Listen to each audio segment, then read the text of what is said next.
In the heart of Texas where the oak trees sway. Hey, what's up, friends? Ray with Doc at Tim Works. How y'all doing? I've got this post oak ball here, turned once in green, and look at that warping on that thing, man. This thing really moved a lot, and here it looks kind of like an Easter egg or an M&M. So this was my first time turning post oak, and every blank I've had really splits. And I filmed this bowl, but unfortunately, I filmed the entirety of this bowl in slow motion. So there's no audio, and I'm cutting most of it out so that you get to see a few pieces of the slow motion. Now, what's really cool about this is that when you film something in slow motion, sorry, my dog's walking back and forth, and that's the clicking. But when you film something in slow motion, the quality of it is so much better than the average video where somebody films it in normal speed and then just uses editing software to slow it down. So the entirety of this bowl was filmed in slow motion. And so let me know down in the comments if you guys can tell the difference between something filmed in slow motion or something that was just slowed down. I think the definition and the clarity is off the charts done this way. And so I won't do many videos like this, but I have a ton of megabytes and gigabytes of storage used up. So I wanted to get a couple of shorts or reels and one video out of this. So this is all going to be voiceover. Stick around, check out this beautiful bowl and some close-up, slow speed, slow motion stuff. All right, friends, check it out, man, and let me know what you think of this video. Maybe I should do another couple of these if you like it. All right, so like I said, I didn't want this footage to be wasted. So we're starting off with a piece of post oak on a Vicmark screw chuck. And I kept this panned out footage right there so you can see my arm jiggling. And that's kind of an important feedback notice that how much of the forces translate back into our body during wood turning and why we want to turn items that are in round and trued up and at high speeds so that the feedback is less pushed into our bodies and it's a smoother experience. So right here you can see me doing a push cut. This is with my Fine By Tools 5/8 bowl gouge, and I do these push cuts throughout the majority of the turning of this bowl. I find that push cuts need more practice to get good at and be proficient with than draw cuts. So most of the time I spend trying to master the art of the push cut. And as you can see, it leaves such a fine surface behind that you really don't have to come back and clean stuff up. And now this is really kind of beneficial on a twice turned bowl where you don't have a lot of material, and say you used a roughing cut with a bunch of tear out, and then you have to go back with 2 or 3 passes of fine push cuts anyways to get rid of the tear out. Well, then when you go to reverse the bowl and hollow, you're left with a really, really thin bowl and not a lot of material to work with. So I just find the push cut to be my go-to. It's not without drawbacks. It has a steep learning curve, and I also find that I need to sharpen more often, quite a bit more often than with a pulling cut and using just the large portion of the wing rather than the nose and a little bit of the wing. But I love watching the stuff right here. You know, the shavings bounce off my shoulder and chest, and you can actually see them kind of falling off in slow motion down and around.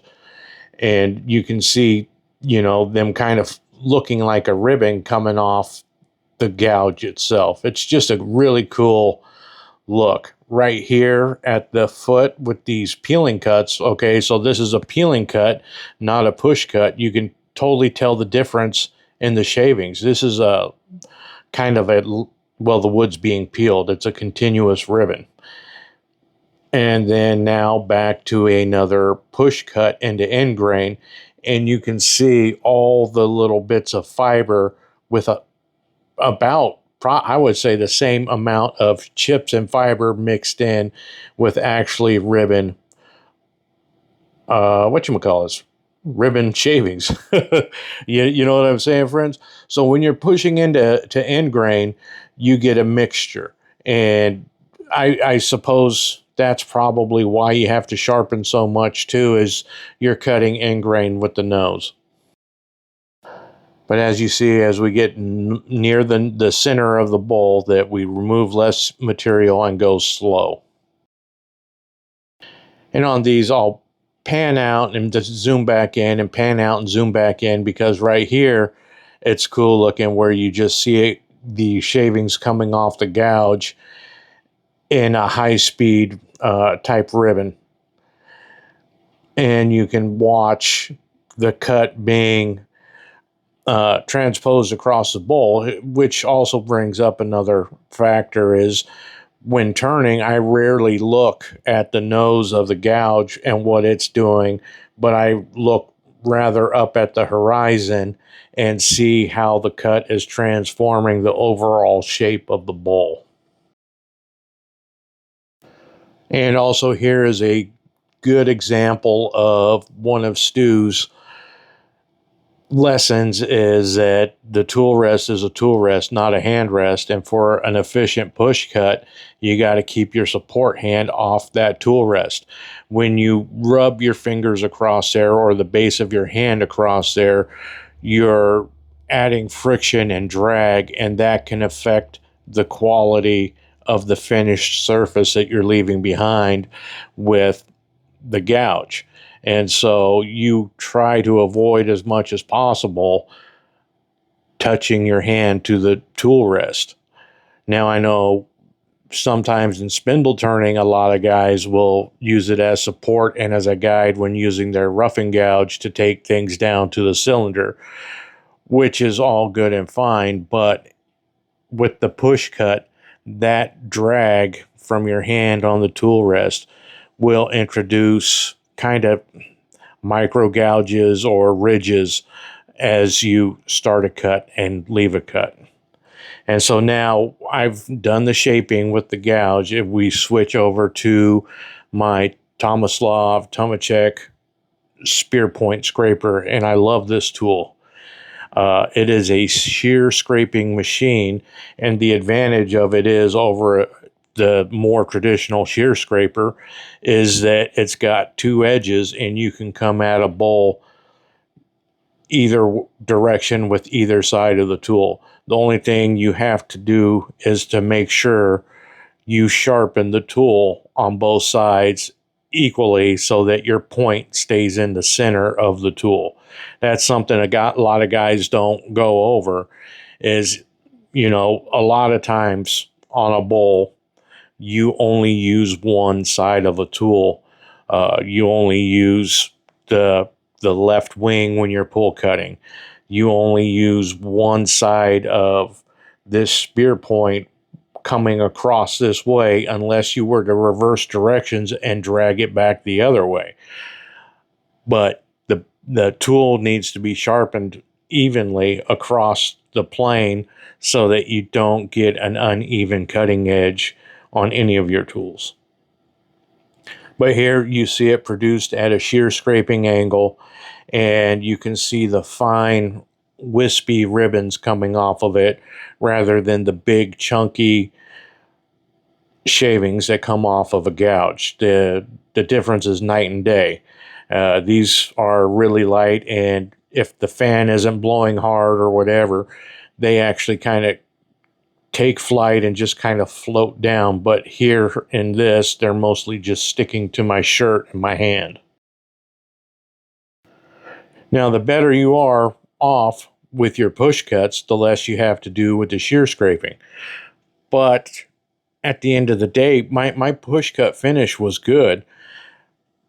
But this is more of I need practice with this tool. And also, it's easier to take off less material and refine a curve with a shear scraping than it is with a push cut. Because once you engage your push cut, if you don't follow it through, you'll leave a ridge that has to be, you have to come back and feather and smooth out with the shear scraping, whether you do it with a scraper like this or with the wing of your gouge in a shear scraping motion like a lot of turners do with a swept-back gouge.